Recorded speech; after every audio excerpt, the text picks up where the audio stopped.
As a political activist, I believe in peace, in reconciliation, in liberty and tolerance, in pluralism and diversity, in creating bridges, in providing mutual forms for different people of different walks of life to sit together, to speak out, to be heard, to listen. In 2003, at the University of Haifa, I established a Center for Democratic Studies. I believed that Israeli democracy is suffering, is under stress, under challenges. And I wanted that center to bring together people from different walks of life to debate issues and to find solutions to problems that the Israeli society and Israeli democracy were facing. I also took upon myself to write a few books and to edit others. And I've edited few books about Israeli democracy.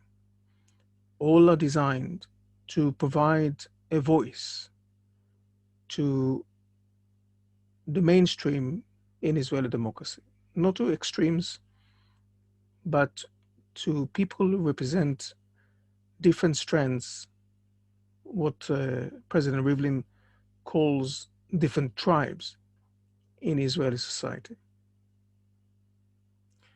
And of the book that I've edited, this one I love most, Israeli Institutions at the Crossroads.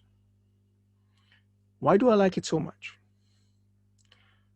Well, we academic, we live in so-called ivory tower. We are happy to criticize, but we don't have responsibility on decision making. Some of us would love to have some responsibility, but it's easier to criticize when you just criticize, when the buck stops there, not with you.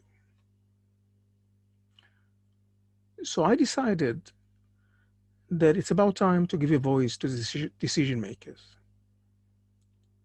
to listen to them, to learn from their perspective. I publish many academic books, but this is a book of doers, people who hold responsibility, who bear responsibility. And I think it's not only interesting, it is engaging, illuminating, and we all academics can learn when we listen to decision makers. So let me take you and tell you a bit about this book. It is opened with some general chapters about Israeli democracy, the crisis of governance, citizenship, the political military complex. And then there is a chapter by the former president of the Supreme Court, Meir Shamgar. Meir Shamgar devoted many of his years to promote the idea of a constitution in Israeli democracy. Unfortunately, unsuccessfully. Until the last years of his life, he was still hoping that there will be a change. And I don't know anybody who invested so much of his energies and his time to drive forward the idea of a constitution.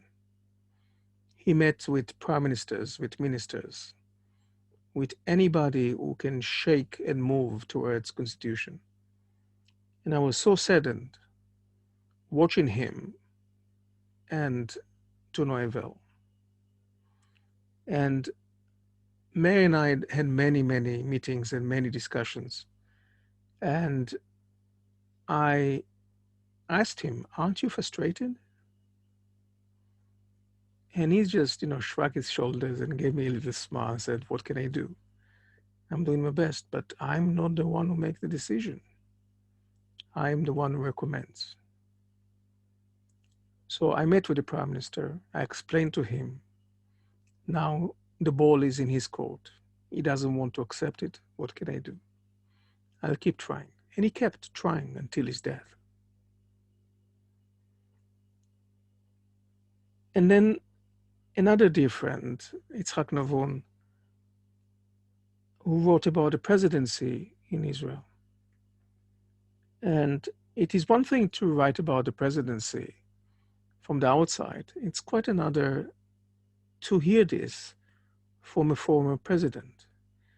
And Yitzhak was one of Israel's foremost presidents. He was a beloved president who made the presidency approachable and appreciated by people from all walks of life, notwithstanding what ideological colors they have.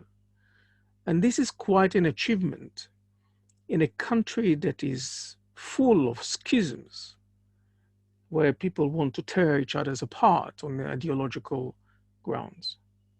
And Yitzhak was able to converge over these differences and to bring people together. And then a chapter about the government by another dear friend of mine, the closest that I had in Israeli politics, Gad Yacobi. Gad was an extraordinary man. I would say an odd bird in politics because he was wise, sincere, candid, open-minded. His interests were wide. He was a poet.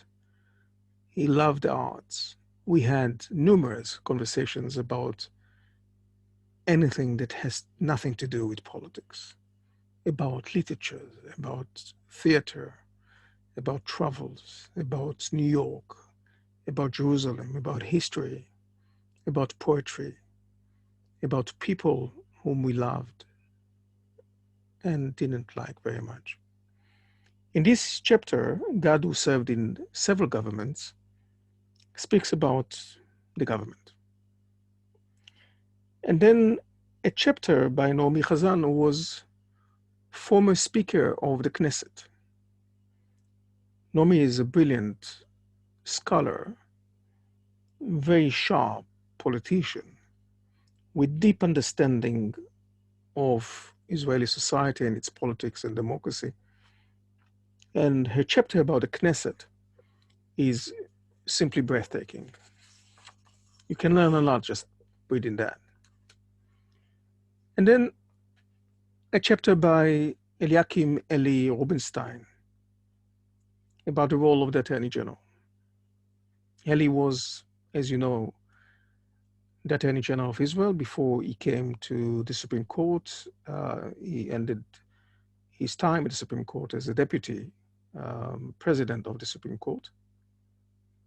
And in his chapter, he speaks about the delicate balance of powers and responsibilities that the Attorney General has in the Jewish and democratic states. And it is not a small feat to try to reconcile the differences between Judaism and liberal democracy.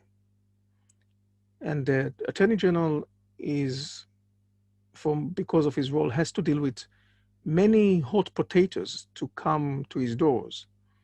And he has to find a compromise, a solution, a middle ground, and make very tough decisions concerning some of the movers and shakers of the Israeli society. Eli, for instance, had to deal with the issue of the president at that time, Ezra Weizmann, who was between the rock and the hard place. And then chapter 10 is by Eliezer Goldberg, who was the State Comptroller. And he speaks about the particularistic considerations and the absence of strategic assessment in the Israeli public administration the role of the State Comptroller. And finally, a chapter by me about the Israel Press Council. I served 3 years of my life on the Israeli Press Council, and I saw how delicate this job is, trying to navigate between the interests of the public, the editors, the journalists, and on top of all this, politics. Not an easy job, to say the least. So this is why I really like this book, The Israeli Institution at the Crossroads. And I promise you, it will be a wonderful treat. You'll enjoy reading this book. Thanks.